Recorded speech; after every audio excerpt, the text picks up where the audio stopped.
Hello বন্ধু, আমার পাখিটা মরে যাওয়ার পরে এই যে এবেল এখন খুঁজে বেড়াচ্ছে আমার মৃত্যুর। তো আমি দীর্ঘ প্রায় 15-20 দিন ভিডিও করি না। তো আমার ফার্মে এসে মৃত্যু খুঁজছে এই এবেল। তো আমি বাধ্যমূলক মানে ভিডিও করতে হলো আমার। তো এবং আমি পাখি এখন আপাতত মানে পোষার ইচ্ছা আমার নেই, তবুও কী করব, মানে আমার ফার্মে কাজ করি বলে সবসময় এই যে এরা দুজন আসতো, আমার মিঠু আর এই এবেল, এটা আমার পিসির ছেলের পাখি। তো এরা দুজন একসঙ্গে থাকতো।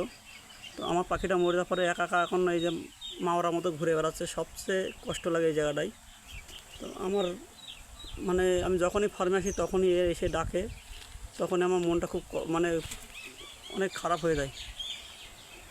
এরও শরীরটা সেরকম ঠিক নেই, এরও অবস্থাটা একটু খারাপ আছে। আর এই যেখানে এসে দুজনে সবসময় বসে থাকতো আমার। আমি অ্যাকচুয়ালি আমার পাখি মরে গেছে আমি ভিডিওয়ে কাউকে বলিনি, তো অনেকে জানে। আমি চাই না যে আমার মানে ভিডিওয়ে আমার পাখির মরা খবর সবাইকে জানাবো, এবং মানে এখন তো মানে কিছু করার নেই, বলতেই হচ্ছে আমাকে। কিন্তু আমি মরা মরা ফটো আমি আমার মোবাইলেই দিইনি এই কারণে যে আমার পাখি আমার জন্য মানে মোবাইলে বেঁচে থাকুক, মোবাইলে ভিডিওর মাধ্যমে বেঁচে থাকুক, এটাই আমি চাই, যেন কেউ জানতে না পারে যে আমার এই মিঠু মারা গিয়েছে।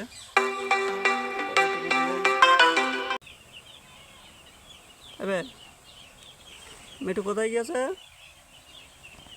হ্যাঁ, মিঠু কোথায় গিয়েছে? আসো, মিঠু কই এবেল?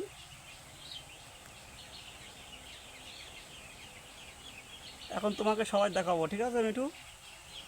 এবেল, মিঠুর বদলে এখন তোমাকে সবাই দেখাবো। হ্যাঁ, এখন মিঠু নেই, তুমি একা একা হয়ে গেছো, ঘরও একা একা, কী করা যাবে? মিঠুর ভাগ্য এটুকুই লেখা ছিল। মিঠু উল্টো রাতে মারা গিয়েছে,